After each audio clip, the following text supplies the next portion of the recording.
Annie បានប្រទះឃើញមិត្តប្រុសរបស់មិត្តសម្លឹងខ្លួនកំពុងអង្គុយម្នាក់ឯងនៅតាមផ្លូវនាងក៏ដកក្រែមមកបន្ថែមពណ៌មាត់យ៉ាងផ្ចិតផ្ចង់រួចក៏ហៅតាក់ស៊ីជិះសំដៅទៅក្បែរ Hans នាងថែមទាំងបានដោះលេវីអាវពីរបីគ្រាប់ទៀតផង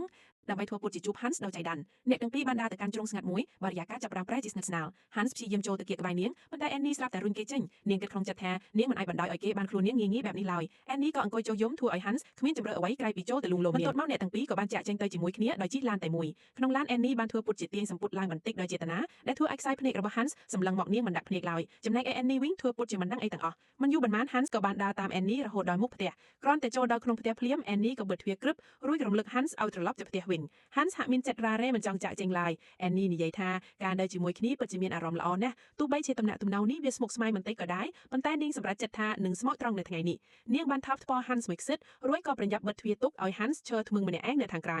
ខណៈពេលដែលកំពុងជូន Zoe ទូផ្ទះស្រាប់តែ Jim ដួលសន្លប់បាត់ស្មារតី Zoe ក៏បានប្រញាប់បញ្ជូនគេទៅមន្ទីរពេទ្យគ្រូពេទ្យប្រាប់ថាមកពីគេធ្វើការហួសកម្លាំងខ្លាំងភ្លាមនោះ Jim ក៏នឹកឃើញថាកាលពីជាតិមុន Zoe ធ្លាប់មានជំងឺមហារីកក្រពះ Jim ក៏បានអង្វរគ្រូពេទ្យយ៉ាងទទូចឲ្យពិនិត្យសុខភាពនាងឲ្យបានច្បាស់ Zoe និយាយថានាងទើបតែពិនិត្យសុខភាពរួចទេវាគ្រាន់តែជាជំងឺរលាកក្រពះធម្មតានាងមានអារម្មណ៍ផ្លៃចិត្តយ៉ាងខ្លាំងថាហេតុអ្វីបានជា Jim ដឹងថានាងមានជំងឺឈឺក្រពះបន្ទាប់ពីចេញពីមន្ទីរពេទ្យ Jim បានសារភាពស្នេហ៍ចំពោះ Zoe ម្ដងទៀតប៉ុន្តែ Zoe តបថានាងមានមិត្តប្រុសរួចហើយគេម្នាក់នោះគឺជាកូនចៅក្របង្គាប់របស់ Jim ថ្ងៃបន្ទាប់ពេល Zoe មកធ្វើការ Henry បានយកកាហ្វេមកឲ្យនាង Jim បានឃើញទិដ្ឋភាពនេះក៏មានអារម្មណ៍ច្របល់រហូតធ្វើឲ្យគេគ្មានអារម្មណ៍ធ្វើការងារឡើយ Hans បានដើរទៅដំបូលអគារម្នាក់រួចរអឹមថា Zoe ធ្វើជ្រុលពេកហើយគេនិយាយថាមនុស្សស្រីត្រូវតែចេះគ្រប់គ្រងឲ្យជាប់ស្រាប់តែនាយក Jim បង្ហាញខ្លួនពីក្រោយគេ Hans រៀបនឹងសួរថាហេតុអ្វីបានជាគេបង្ហាញខ្លួនកាលពីយប់មិញប៉ុន្តែ Jim បែរជានិយាយពីគោលការណ៍ក្រុមហ៊ុនដែលហាមឃាត់មិនឲ្យមានស្នេហានៅកន្លែងធ្វើការទៅវិញ Hans គិតថារឿងនេះវាគួរឲ្យអស់សំណើចណាស់រួចក៏សួរ Jim ម្ដងទៀតថា